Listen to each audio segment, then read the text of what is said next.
Merhaba arkadaşlar. Bugün karalahana dolması yapacağız. Malzemelerimiz kıymamız var. Soğanımız, karalahana, pirinç, sıvı yağ, salçamız, maydanoz ve baharatlarımız var. İlk önce kıymamızı koyuyoruz kabımıza. Sonra pirincimizi yıkadığımı,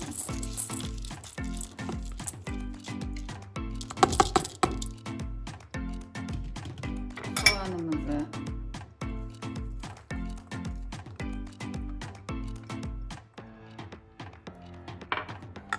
salçamızı,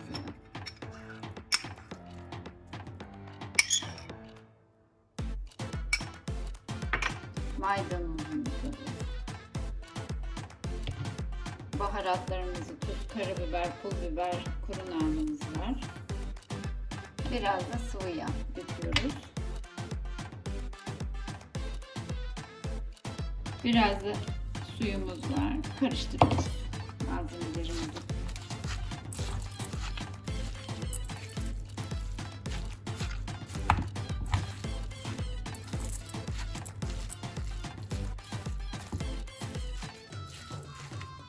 Yapması biraz zor karalahana dolmasını ama yemesi çok zevkli, çok lezzetli.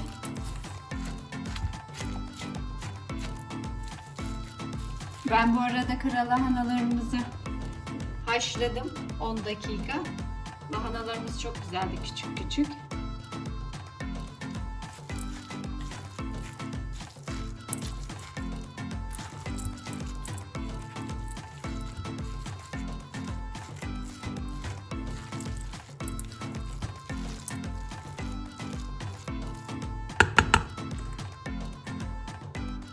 Karıştırdık bütün malzemelerimizi. Şimdi dolmamızı sarmaya başlıyoruz.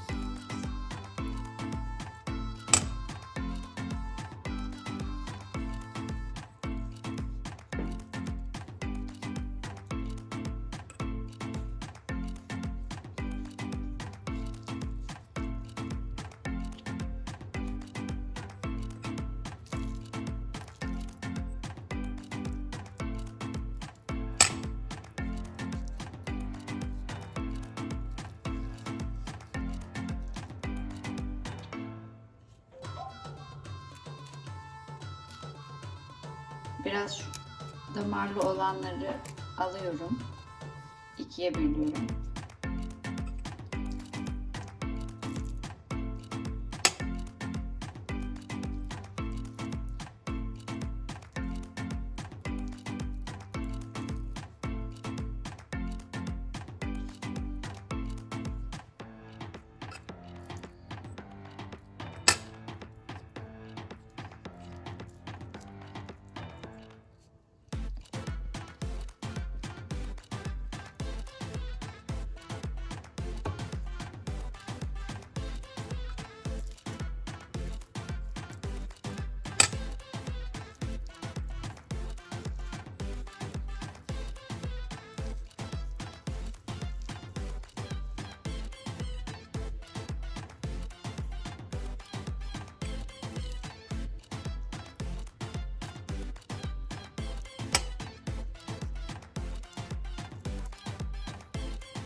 Dolmalara devam ediyorum daha.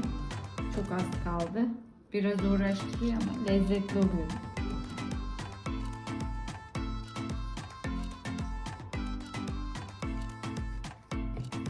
Saplarını tencerenin dibine koyuyorum.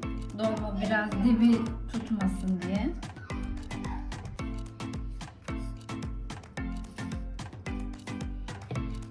dolmaları yerleştirebilirim.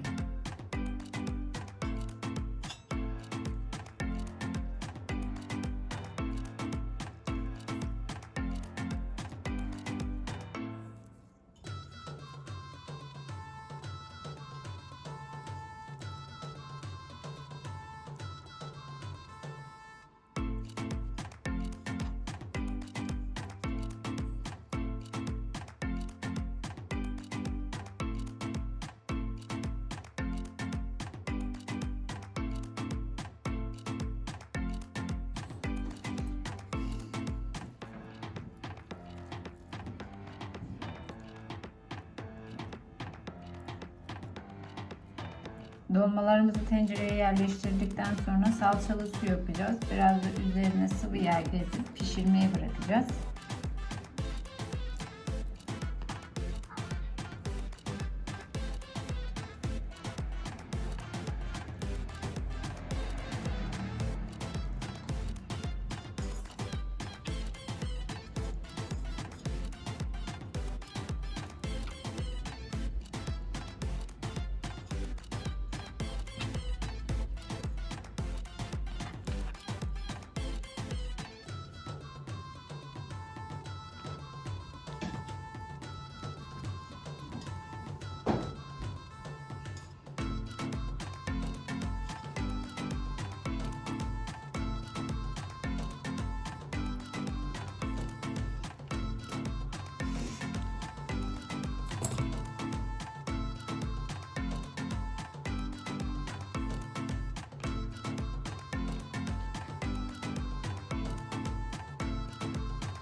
Salçalı suyumuzu da döküyoruz.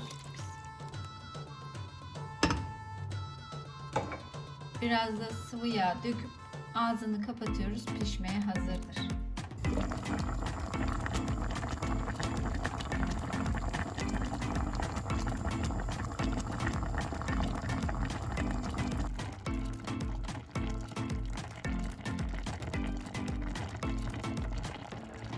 Dolmamız pişti. Servise hazır.